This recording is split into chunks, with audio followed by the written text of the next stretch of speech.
Me rastin e ditës botërore të sigurisë ushqimore, operatori i shërbimit të kujdesit shëndetësor në Shkodër zhvilloi një aktivitet me pjesëmarrjen e mjekëve specialist, nutricionist dhe përfaqësues ofruesish ushqimesh bio për promovimin e rëndësisë së ushqimit të sigurt dhe të shëndetshëm. Zëvendës ministre e shëndetësisë Entela Ramosoçaj e pranishme në këtë aktivitet vuri theksin tek punët që duhet bërë për rritjen e sigurisë ushqimore. Kemi dy synime kryesore që janë investimi për qytetarin gjatë gjithë ciklit të jetës. Dhe kjo do të thotë që ne të investojmë edhe për shëndetin e fëmijës, dhe për shëndetin e të moshuarit, dhe për grupet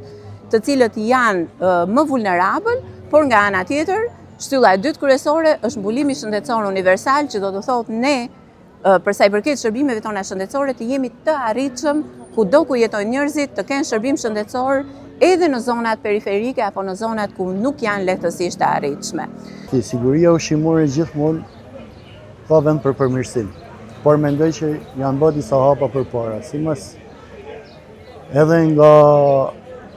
institucionet përkatëse, por edhe nga ana jonë, sepse shumë shpesh ne bëjmë aktivitete promovuese dhe mundohemi të promovojmë mënyrën se si të sillemi. Në këtë aktivitet u zhvilluan diskutime dhe u dhanë këshilla për të rritur kujdesin ndaj produkteve ushqimore që konsumojmë.